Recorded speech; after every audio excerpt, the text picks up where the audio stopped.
The Confederate plan did not call for an attack against the Union position along the Beaverdam Creek. Instead, a series of maneuvers would make the Union defenses here untenable.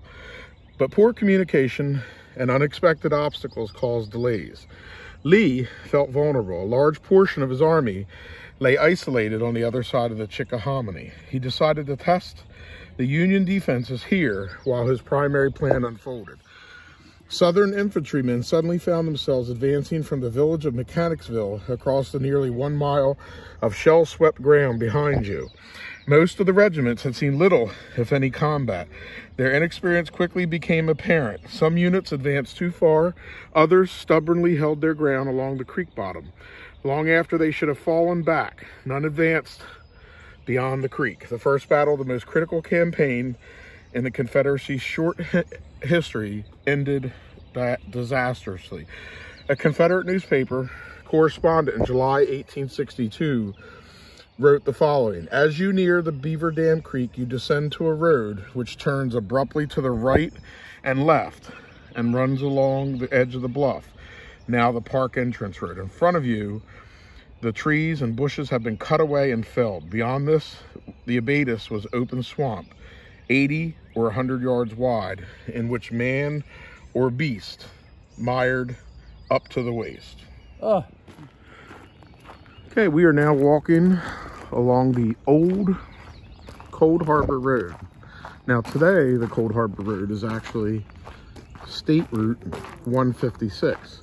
And State Route 156 runs all the way from here, the first site of Beaverdam Creek, all the way down to Malvern Hill, and encompasses all the battles of the 7 Days Battles campaign and Cold Harbor from the 1864 Overland Campaign. However, this is actually the original road that the troops would have used, and it is preserved today and also marked by a sign that's right here on our right.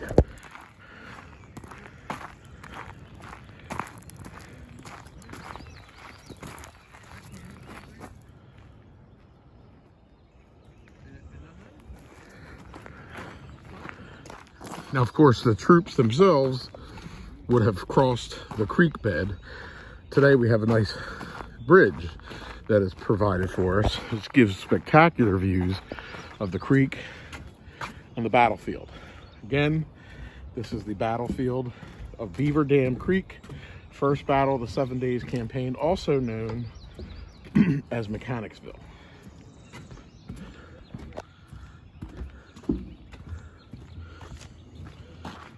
The charging Confederates faced more obstacles than they could overcome. Open fields, steep slopes, a broad, swampy creek. Union infantry using a mill race for protection, and powerfully positioned Union artillery crowning the ridge. These circumstances help explain how the Confederates lost 1,500 men here, the Federals only 350.